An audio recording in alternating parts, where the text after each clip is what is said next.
دنیا میں قتیل غصہ منافق نہیں کوئی، دنیا میں قتیل غصہ منافق نہیں کوئی، جو ظلم تو سہتا ہے بغاوت نہیں کرتا۔ انتہائی واجب الاحترام MSO اسلام آباد کے غیور باوفا باہمت ضرورت مند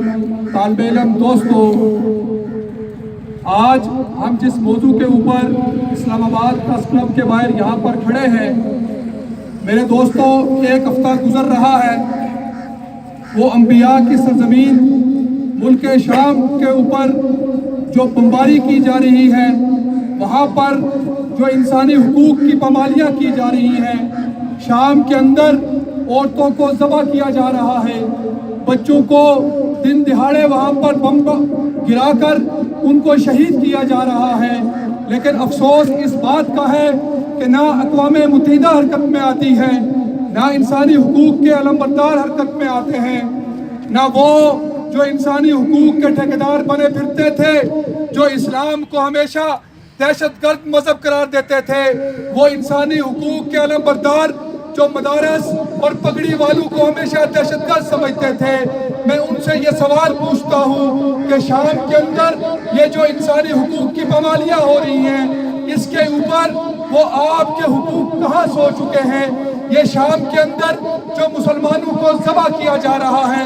اس کے اوپر آپ حرکت میں کیوں نہیں آتے ہیں؟ شام کے اندر ہسپتالوں کے اوپر، سکولوں کے اوپر، رہائشی علاقوں کے اوپر بمباری کر رہے ہیں، سب خاموش نظر آتے ہیں۔ میرے دوستو، میں اس خاموشی کو پہلے دن سے جانتا ہوں۔ MSO پاکستان اس خاموشی کی وجہ جانتی ہے۔ MSO پاکستان یہ سمجھتی ہے کہ یہ خاموشی محمد کے غلاموں کے اوپر ہے، یہ خاموشی اسلام کی سربلندی کے اوپر کٹنے والوں کے اوپر ہے، یہ خاموشی صحابہ و اہل بیت کی غلامی اپنانے والوں کے اوپر ہے۔ یہ ان کے اوپر جو خاموشی ہے، یہ صرف اس لیے ہے کہ یہ محمد کا نام لیتے ہیں، یہ اسلام کا نام لیتے ہیں، یہ ایک رب تعالیٰ کے آگے سجدہ کرنے والے ہیں، یہ خانہ کعبہ کو اپنا قبلہ سمجھتے ہیں، یہ آج بھی محمد کی جوتیوں کے اوپر اپنا سب کچھ نچھاور کرتے ہیں، یہ مسلمانوں کے لیے اپنا تن من قربان کرتے ہیں۔ ان مسلمانوں کو سوائے ہستی سے مٹا دو، اسلام کے ماننے والوں کو پوری دنیا میں ذبح کر دو، شام میں مسلمانوں کو ذبح کرو، برما